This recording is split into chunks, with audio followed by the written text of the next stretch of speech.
हमारे मन में गंदे विचार क्यों आते हैं? हम नहीं चाहते, लेकिन फिर भी हमारे मन में गंदे विचार आते रहते हैं। लेकिन मन हमारा सबसे बड़ा दोस्त और मन ही सबसे बड़ा दुश्मन क्यों है? जब हम अपने मन की बात मानते हैं तो हमारा मन ही हमारा नेतृत्व करता है। भटक जाते हैं, और जब हम मन को संतुलित कर लेते हैं तो हम अपने जीवन में हर चीज का ध्यान रखते हैं।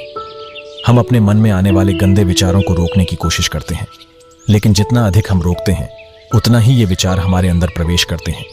जितना अधिक आप किसी चीज से दूर भागते हैं वह चीज आपको अपने पास ले जाएगी। इसलिए उस चीज से दूर मत भागिए, उस पर संतुलन बनाए रखिए। एक बार एक युवक गौतम बुद्ध के पास आया और गौतम बुद्ध से बोला कि हे बुद्ध, मेरे मन में इतने गंदे विचार क्यों आते हैं? मैं नहीं चाहता कि मेरे मन में गंदे विचार आए, पर मेरे मन में हमेशा काम वासना के विचार चलते रहते हैं और मैं इनके बारे में सोच सोच कर बहुत परेशान हूँ। मेरी ऊर्जा और समय यह सब सोचने में ही नष्ट हो जाता है, और इन सब के विचारों की वजह से मैं कभी भी शांत नहीं रह पाता, और मैं हमेशा ही स्त्रियों को देखकर मोहित हो जाता हूँ। अपने आप को रोक ही नहीं पाता। बुद्ध मुस्कुराए और उन्होंने उसे युवक से पूछा, क्या तुम्हें पता है यह काम वासना होती क्या है? फिर लड़के ने उत्तर दिया और कहा, बुद्ध, मैं यह तो नहीं जानता कि काम वासना होती क्या है, पर हाँ, ये जो भी है बहुत बुरी चीज है। फिर बुद्ध ने उसे युवक से कहा कि सबसे पहले तो तुम यह समझना है कि प्राकृतिक रूप से जो भी चीज हमारे अंदर है वह बुरी नहीं है। हमारे जीवन में उसकी कुछ ना कुछ जरूरत है। वासना कोई बुरी बात नहीं है। यह तो हमारे मन की एक भावना है जो हमें किसी ना किसी चीज की कमी का एहसास करवाती है, और फिर हम उसे चीज को पाने के लिए उसे चीज की तरफ आकर्षित हो जाते हैं। जैसे अगर तुम्हारे पास धन की कमी है तो तुम में धन पाने की वासना उत्पन्न हो जाएगी। तो वासना कुछ और नहीं, बस एक प्रकार की कमी है जो कि एक प्रकार की जरूरत का एहसास है, और जब ये जरूरत शारीरिक हो तो हम इसे काम वासना कह देते हैं। युवक ने गौतम बुद्ध को कहा कि बुद्ध, मुझे काम वासना का मतलब तो समझ में आ गया, पर आप मुझे यह बताइए कि यह आती कहाँ से है और कैसे आती है? ये गौतम बुद्ध ने कहा कि काम वासना कहीं से आती नहीं है, ये तो हमारे अंदर ही होती है, और इसका होना तो जरूरी भी है, तभी तो मानव जाति का विस्तार होगा। युवक ने कहा, जब यह हमारे अंदर ही है और जरूरी है तो फिर लोग इसे गलत क्यों बोलते हैं? बुद्ध ने कहा कि यही तो समस्या है। लोगों ने काम वासना को गलत तरीके से सोच लिया है, इसे छिपाने की, दबाने की कोशिश करते हैं। काम वासना गलत नहीं है, बल्कि काम वासना का गलत तरीके से प्रयोग करना गलत बात है। लोग जिससे प्रेम करते हैं बस उसी के लिए जीने लग जाते हैं, उसे पाना ही अपना लक्ष्य बना लेते हैं और उसी के बारे में हमेशा सोचते रहते हैं, पर यह सब गलत है। बुद्ध ने युवक से कहा, क्या तुम्हें पता है जानवरों में भी काम वासना होती है? युवक ने उत्तर दिया, हाँ बुद्ध, जानवरों में भी काम वासना होती है, क्योंकि जानवर भी तो आखिर अपनी पीढ़ी को आगे बढ़ाएंगे। बुद्ध ने कहा, तो फिर हम जानवरों की काम वासना को गलत क्यों नहीं कहते? युवक ने कहा, मुझे नहीं पता महात्मा, आप ही मुझे बताइए।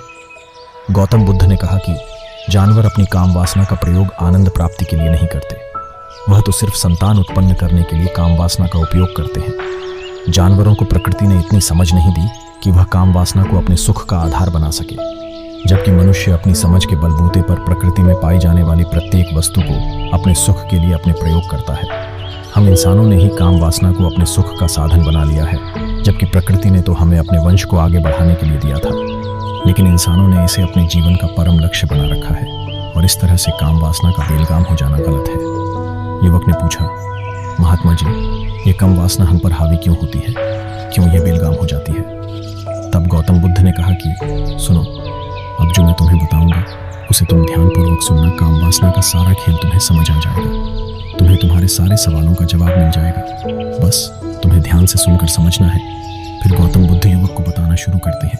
एक बार की बात है, एक आश्रम में गुरु और उनके शिष्य रहा करते थे, जिससे रोजाना आश्रम के बाहर स्थित गांव में भिक्षा लेने के लिए जाते थे। उसे आश्रम का एक शिष्य जिस गांव में भिक्षा लेने जाता था, उसे रास्ते में एक नदी पद्धति थी जिससे रोज उसी रास्ते से भिक्षा लेने जाता था। एक दिन उसने देखा कि एक लड़का पेड़ के पीछे छिपा है। वो उस लड़के के पास गया और उससे जाकर बोला, भाई तुम इस पेड़ के पीछे छिपकर क्या देख रहे हो? लड़के ने कहा, अरे तुझे नहीं दिख रहा क्या कि मैं क्या देख रहा हूँ? तब शिष्य ने नदी की तरफ देखा तो वहां पर कुछ लड़कियां पानी भर रही थी। वो लड़कियां 14-15 साल की होगी। तब शिष्य ने उसे लड़के से कहा, अरे भाई, वहां पर तो लड़कियां पानी भर रही हैं, इसमें छिपकर देखने वाली क्या बात है? तब वो लड़का शिष्य की तरफ देखकर उससे कहता है, अरे पागल, तुम्हें दिखाई नहीं दे रहा? ये परी कैसे नदी से पानी ला रही है? जरा उनकी अदाओं को तो देखो, उनके कोमल शरीर को देखो, उनकी पतली कमर मटके को उठाते समय बल खाती है और उनके बाल उनकी कमर पर कैसे लहरा रहे हैं, मानो सुंदरता बिखरी पड़ी हो। उसने फिर से नदी के किनारे देखा और इस बार वह नदी के किनारे देखता रहा। अब कुछ भी दिखाई नहीं दे रहा था और वह बिल्कुल निडर था। उसे किसी भी चीज का कोई डर नहीं था। लेकिन अब वो छिपने लगा और उन लड़कियों को देखने लगा जैसे उसने कोई अपराध कर दिया हो। और जब वो छिपकर उन लड़कियों को देख रहा था, तभी वो अचानक अंदर से कौंप गया और उसने कहा कि ये मैं क्या कर रहा हूं? मैं जो कर रहा हूं वो सही नहीं है, मुझे यहां से चले जाना चाहिए। और फिर वह जल्दी से वहां से चला गया। वो आश्रम पहुंच जाता है। आश्रम जाकर वो अपने कार्यों में लग गया। लेकिन जो अभी वह देख कर आया था वही उसकी आंखों के सामने बार बार आ रहा था। उसके मन में वही दृश्य चल रहा था। उसका दिमाग सब कुछ देखने के लिए संघर्ष कर रहा था। उसका किसी भी काम में मन नहीं लग रहा था। सुबह होते ही वह रोज जल्दी ही भिक्षा के लिए आश्रम से निकल जाता और उस नदी के पास वाले पेड़ के पास जाता जहां पर वह लड़का पहले से मौजूद रहता था। उसके साथ मिलकर लड़कियों को छुप छुप कर देखता था। अब वह ऐसा रोज करने लग गया। यह उसके रोज का काम हो गया। अब उस शिष्य का मन किसी भी काम में नहीं लगता था। वो हमेशा ही किसी न किसी प्रकार के विचार में उलझा रहता। वो आश्रम के कार्यों को भी ठीक ढंग से नहीं कर रहा था। न वो ठीक से सो पाता था, न वो ठीक से खाना खा पाता था। उसका मन बेचैन सा रहता था। उसका मन बार बार उन लड़कियों की खूबसूरती देखने को मचलता था। जब गुरु भिक्षा दे रहे थे तब भी उनका मन किन्हीं अन्य विचारों में खोया हुआ था। गुरु ने अपने शिष्य की इन हरकतों को भांप लिया था। फिर एक दिन गुरु शिष्य को अपने पास बुलाया और कहा कि आज से मैं भी तुम्हारे साथ भिक्षा मांगने चलूंगा। आप और मैं एक साथ भिक्षा मांगने जाएंगे। तभी शिष्य गुरु को माना करते हुए बोला, नहीं गुरुदेव, आप परेशान क्यों हो रहे हो? मैं अकेला ही ठीक से भिक्षा मांग सकता हूँ। गुरु ने शिष्य से कहा कि ठीक है, तुम अकेले ही भिक्षा मांगने जाओ। जिससे वह तुरंत भिक्षा मांगा। इन्हें निकल पड़ा। सभी लोग उसे देखने के लिए उसके पीछे पीछे चलने लगे। थोड़ी दूर जाने पर गुरु ने देखा कि उनका शिष्य एक अपराधी की तरह एक लड़के के साथ पेड़ के पीछे छिपा हुआ है और छिपकर कुछ देख रहा है। गुरु भी अपने शिष्य के पीछे जाकर खड़े हो गए। उसका शिष्य क्या देख रहा है जिसे देखने के लिए वह एक अपराधी की तरह पेड़ के पीछे छिपा हुआ है? गुरु ने देखा कि उसका शिष्य पेड़ के पीछे छिपकर नदी से पानी ले रही लड़कियों को देख रहा है। तब गुरु ने शिष्य से कहा, क्या देख रहे हो? अपने मालिक की आवाज सुनकर वह डर गया और उसके पसीने छूटने लगे। वह ऐसे कांपने लगा जैसे उसने किसी चोर को चोरी करते समय पकड़ लिया हो। उसी से की हालत खराब हो गई। वो कुछ भी नहीं बोलकर रहा था। दूसरा का जो शिष्य के साथ था वहां से भाग गया। उसके मुंह से कुछ टूटे फूटे शब्द ही बाहर निकल रहे थे। वो अपने गुरु से नजर भी नहीं मिला कर रहा था। गुरु ने शिष्य की तरफ देखा और कहा कि मेरा शिष्य तो निर्भय था, उसे तो किसी भी चीज का डर नहीं था। लेकिन ये क्या, तुम तो भय के मारे कांप रहे हो। शिष्य ने गुरु से कहा कि मुझे माफ कर दो गुरुदेव, मेरा इसमें कोई दोष नहीं है। उस लड़के ने मुझे बहका दिया था। लेकिन आपसे मैं वादा करता हूं कि आज के बाद मैं ऐसा कभी दोबारा नहीं करूंगा। मुझे माफ कर दो गुरुदेव। गुरु ने शिष्य से कहा कि कोई बात नहीं, पर इस बात का तुम ध्यान रखना कि हम जैसी संगति करते हैं वैसा ही फल हमें प्राप्त होता है। हम जैसी संगति करते हैं उसके विचार हमारे अंदर प्रवेश करते हैं। इसीलिए अच्छी संगति करो जिससे तुम्हारे अंदर अच्छे विचारों का प्रवेश हो। फिर गुरु और शिष्य आश्रम लौट आए और फिर से शिष्य आश्रम के कार्यों पर ध्यान देने लगा। उसने उस रास्ते को छोड़ दिया और दूसरे रास्ते से जाने लगा। वो अपने काम को ध्यान से करता, लेकिन धीरे धीरे उसके अंदर क्रोध उत्पन्न हो गया और फिर वो दूसरे शिष्यों पर क्रोध करने लगा और बेचैन रहने लग गया। अब वो सही समय पर भोजन भी नहीं करता था। वो भोजन भी बहुत कम खाता था। एक रात गुरु शिष्य के पास आए और उसे बोले कि अब तक तुमने कितनी बार अपना वादा तोड़ दिया। यह सुनकर शिष्य अपने गुरु के चरणों में गिर गया और रोने लगा। रोते रोते ही उसने गुरु से कहा कि गुरुदेव, मैं कई बार अपना वादा तोड़ चुका हूँ। फिर मैं वादा करता हूँ, लेकिन हर बार जब मैं वादा तोड़ देता हूँ तो मेरा मन मेरे वश में नहीं रहता। मैं बहुत कोशिश करता हूँ कि अपने मन से सारे बुरे विचार निकाल दूं, लेकिन चाहकर भी मैं ऐसा नहीं कर पाता। फिर गुरु ने शिष्य को कहा कि चलो मेरे साथ। गुरु शिष्य को आश्रम के बगीचे में लेकर गए और शिष्य से कहा कि देखो, यहाँ पर कुछ नाली बनी हुई है जिससे नदी का पानी इन पौधों तक आ रहा है और यह पानी निरंतर गति से आगे बढ़ रहा है। क्या तुम इस पानी के बहाव को रोक सकते हो? शिष्य ने कहा कि हाँ गुरुदेव, मैं इस बहाव को रोक सकता हूँ। फिर शिष्य ने मिट्टी उठाकर उस नाली में रख दी तो पानी थोड़ी देर के लिए रुक गया और फिर थोड़ी देर बाद उस मिट्टी के ऊपर से पानी बहने लगा। गुरु ने शिष्य से कहा, अरे ये क्या, ये तो पानी रुका ही नहीं। फिर से शिष्य ने कुछ कंकर पत्थर उठाकर उसे नाली में रख दिए और फिर थोड़ी देर के लिए पानी रुक गया। लेकिन फिर थोड़ी देर बाद ही उन कंकड़ पत्थर के ऊपर से पानी निकल आया। फिर गुरु ने कहा कि शिष्य, यह क्या हुआ? पानी तो फिर से बहने लग गया। तुम तो बोल रहे थे कि तुम इसे रोक दोगे। क्या हम किसी कम को रोकना चाहे तो क्या हम उसे रोक नहीं सकते? तब शिष्य ने कहा, कोई बात नहीं गुरुदेव, मैं इस पानी को तो आपको रोक के दिखाऊंगा। शिष्य फिर से एक बड़ा सा पत्थर लेकर आया और उसे नाली पर रख दिया और पानी रुक गया। तब गुरु से कहा कि देखा गुरुदेव, मैंने कहा था ना कि पानी को मैं रोक दूंगा। मैंने पानी को रोक दिखाया, आपकी बात मैंने पूरी कर दी। गुरु मुस्कुराए और बोले, अच्छा जरा ध्यान से देखो, पानी रुक गया क्या? वो तो पीछे की नाली तोड़कर बाहर निकल गया और अगल बगल से बह रहा है। और ध्यान से देखो, इस पत्थर की आगे भी आ गया और ये पानी अपना रास्ता बदलकर फिर से आगे की तरफ जाएगा।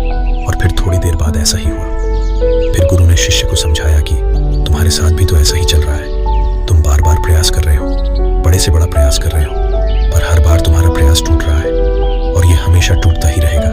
तुम कितना भी बड़ा पत्थर रख लो, लेकिन पानी तो अपना रास्ता बना ही लेगा।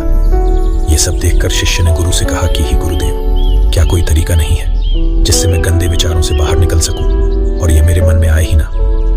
गुरु शिष्य को एक नदी के पास ले गए जहां से उसे बगीचे में पानी जा रहा था। गुरु ने शिष्य से कहा, वो पानी इसी नदी से जा रहा है। अगर हम यहीं से उसे रास्ते को बंद कर दें जहां से पानी बगीचे में जा रहा है, तब क्या हम पानी को रोक नहीं सकते? शिष्य ने कहा कि हाँ गुरुदेव, अवश्य ऐसा हो सकता है। मैं इस पानी को यहीं से बंद कर देता हूँ, तब आगे की नाली में पानी जाएगा ही नहीं और फिर बगीचे पानी जाएगा ही नहीं। फिर शिष्य नदी से जाने वाले रास्ते को बहुत मेहनत करके पत्थर और मिट्टी डालकर बंद कर दिया और गुरु से कहा कि गुरुदेव, मैंने पानी को बंद कर दिया है, अब यह पानी बगीचे में जाएगा ही नहीं। तब गुरु ने कहा, शिष्य से अगर पानी बगीचे में नहीं जाएगा तो पेड़ पौधों को पानी कहां से मिलेगा? उन पेड़ पौधों को तो पानी की आवश्यकता है और उन पेड़ पौधों में कुछ पेड़ पौधे तो ऐसे हैं जिनको रोज पानी की आवश्यकता है। वह तो मुरझाकर मर ही जाएंगे, उनका क्या होगा? पानी तो हमें खोलना ही होगा। शिष्य ने गुरु की बात सुनकर वापस नदी से जाने वाले पानी का रास्ता खोल दिया। तब गुरु ने शिष्य से पूछा, शिष्य, अगर हम इस नदी के पूरे पानी को बगीचे की तरफ मोड़ दे तो क्या होगा? तब शिष्य ने जवाब दिया कि गुरुदेव, वहां पर जितने भी पेड़ पौधे हैं वो गलकर नष्ट हो जाएंगे, वहां पर कुछ नहीं बचेगा। फिर गुरु मुस्कुराए और बोले, तुम इस बात को समझो कि हमें किसी भी चीज को रोकना नहीं है, बस हमें हमेशा संतुलन बनाए रखना है। कम पानी से भी पौधे नष्ट होते हैं और ज्यादा पानी से भी पौधे नष्ट होते हैं। हमारा जीवन संतुलन से ही चलता है। गुरु ने शिष्य से कहा कि अगर मैं तुम्हें कुछ कहूं कि तुम आम के बारे में मत सोचो, तो तुम्हारे मन में सबसे पहले किसका चित्र आएगा? शिष्य ने कहा कि गुरुदेव, मेरे मन में तो पहला चित्र आम का ही आएगा। गुरु ने कहा कि जब हम गंदे विचारों को जबरदस्ती रोकने का प्रयास करते हैं तो वह और मजबूती के साथ हमारे अंदर प्रवेश करते हैं, हमारे अंदर उठाते हैं। इसीलिए हमें उन्हें कभी भी दबाने की कोशिश नहीं करनी चाहिए। तब गुरु शिष्य के पास गए और बोले कि बुरे लोगों की संगति के कारण भी हमारे अंदर गंदे विचार आते हैं। कभी कभी ऐसा होता है कि हमारे अंदर कामुकता नहीं होती, लेकिन कुछ अश्लील लोगों के साथ रहने के कारण वह हम पर हावी हो जाती है। तब शिष्य ने कहा कि गुरुदेव, आप सही कह रहे हैं, मैं अपने लक्ष्य से भटक गया था। तब वह शिष्य रात को बहुत शांति से सोया, सुबह पूरे मन से अपना काम किया और फिर सुबह वही भिक्षा लेने चला गया जहां वह लड़का आज भी पेड़ के पीछे छुपकर उन लड़कियों को देख रहा था। वो शिष्य नदी पर गया जहां वह लड़कियां पानी भर रही थी। उसने उन लड़कियों से पानी मांगा। उन लड़कियों में से एक लड़की ने उसे पानी पिलाया और उसे सन्यासी शिष्य के चरण छुए शिष्य ने उसे आशीर्वाद दिया कि तुम्हारा कल्याण हो। शिष्य का मन सकारात्मक ऊर्जा से भर गया, उसके चेहरे पर मुस्कान आ गई। जैसे उसे कोई खोई हुई चीज वापस मिल गई हो, वह अपने रास्ते पर वापस जाने लगा। तभी पीछे से वह लड़का आया जो पेड़ के पीछे छिपा था। वह शिष्य के पास आया और बोला कि क्या बात है, आज तुमने करीब से देखा है, आप तो मुझसे आगे निकल गए। तब शिष्य ने कहा कि हम हमेशा दूसरे के दर्शन करने में ही व्यस्त रहते हैं, अपने दर्शन कर ही नहीं पाते। तुम कब तक इस पेड़ के पीछे छुपाते रहोगे? किसी को पसंद कर लो, उससे बोल दो। अगर वो भी तुम्हें पसंद करती है तो शादी कर लो और उससे पहले तुम कुछ बन जाओ, अपने आप को पहचान लो। ऐसे अपना समय बर्बाद मत करो। फिर वह लड़का रोज उससे मिलने लगा और उसे लड़के ने नदी पर जाना छोड़ दिया और फिर वो लड़का अपने जीवन में कुछ बनने के लिए संघर्ष करने लगा। तो तुमने देखा संगति का असर क्या होता है। अपनी संगति बदलो, अपने विचार बदलो। बुद्ध ने युवक से पूछा कि क्या तुम्हें तुम्हारे सारे सवालों का जवाब मिल गया? तब युवक ने कहा कि हाँ महात्मा जी, आपका बहुत बहुत धन्यवाद। तब गौतम बुद्ध ने युवक से कहा कि जब तुम्हारे मन में गंदे विचार आए तब आप अपने आप को दोषी मत मानो। यह शरीर है और यह सब हजारों वर्षों से सिखाया गया है। एक केवल तुम्हारे सोच लेने से शपथ लेने से ये टूटने वाला है नहीं, लेकिन तुम्हारे पास वो शक्ति है, वो ऊर्जा है जिसका तुम्हें संतुलन उपयोग करना है। तुम एक जीवित ऊर्जा हो जो कुछ भी अनुभव करने के लिए स्वतंत्र है, जो निर्माण करने के लिए स्वतंत्र है। इसीलिए तुम अपने आप को पहचानो। यह बोलकर गौतम बुद्ध मौन हो गए और वो युवक वहां से चला गया।